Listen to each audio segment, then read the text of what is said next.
Hello? Hi mate, how you doing? Yeah, I'm good. When did you fly in? I flew in on Saturday evening. So have you, what are we now, Tuesday? So you kind of recovered from the jet lag by now, I'm guessing? Yeah, the first night was a bit shaky. I woke up bright-eyed at 4 a.m.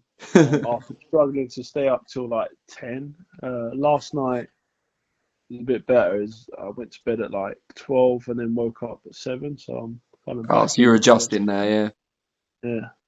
Are you, where are you staying? Are you staying like a hotel or apartment or you at home? Yeah, I'm staying in the Intercontinental, like just opposite the O2. Yeah, yeah, I know it, I know. I've been to some events there in the past and stuff at the Intercontinental. It's quite nice, isn't it? Yeah, it's a nice hotel. Great breakfast. Yeah, I imagine you're putting it away in you this week. Yeah. Have you been aware of like all the stuff that's been going on? Obviously, there was the big Tyson Fury news yesterday. Have you been keeping on top of that? Yeah, I noticed that. Yeah, so he signed with Top Rank and that. So yeah, it just makes things a bit complicated for. I mean, it's great news for him and that, but I think does it make things complicated to make fights and that with I think maybe is because it all Wilder's recently been on Showtime and stuff like that. But then Wilder put out a tweet yesterday saying he's not exclusive to any network and he can fight on other networks if he has to and stuff. So it'd be so interesting yeah, to see how it all pans out. I mean, I guess for guys like you who are like the top contenders just outside the champions, maybe it means more opportunities if those main guys don't fight each other. oh yeah, yeah. So yeah, there's that. Yeah.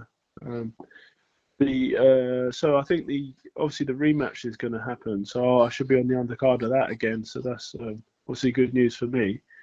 But then I don't know if they're gonna get to fight like Joshua, like Wilder Joshua or Fury Joshua. Do you think you'll be chief support, assuming the rematch does happen?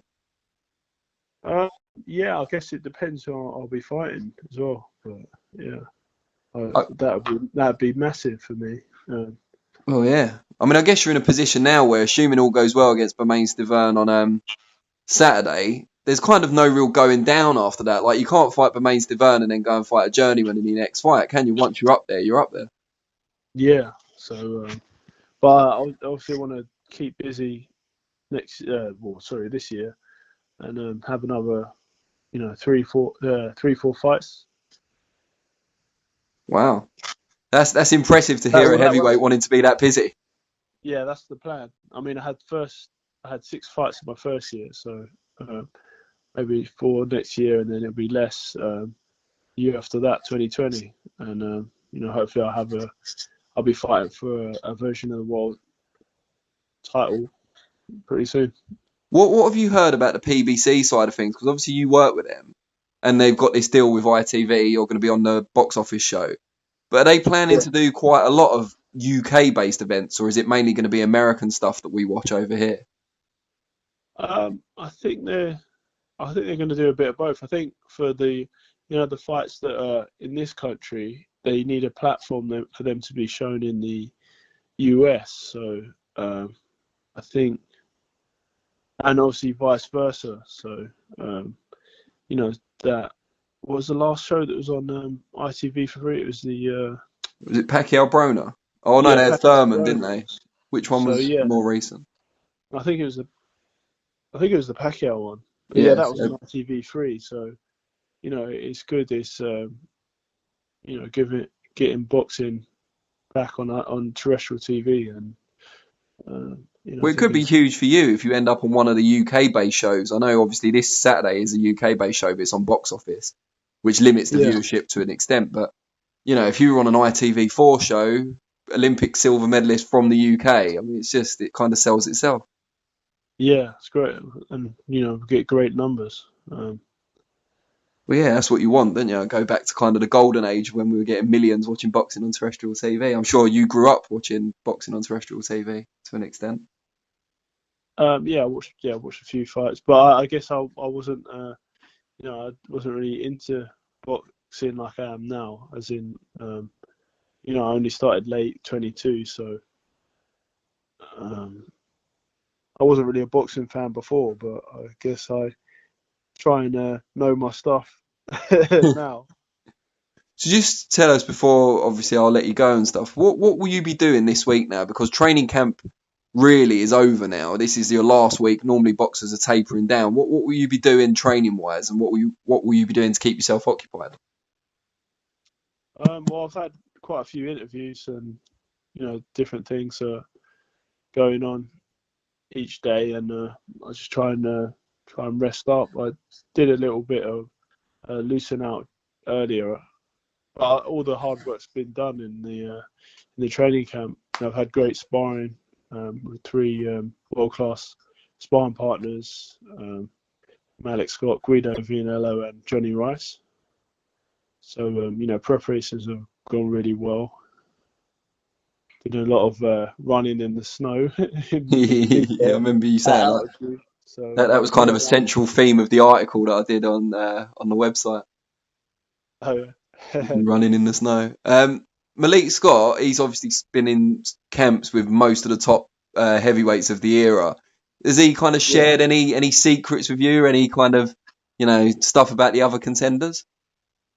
In conversations and stuff like that. Yeah, he knows his stuff, and he's he's an amazing boxer, and he's up he's up there. He's at that level, and he's been in the ring with all the best heavyweights. So he's got a lot of knowledge as well, and it's great to hear his take on other boxers and stuff like that. And just last thing I want to ask you before I let you go.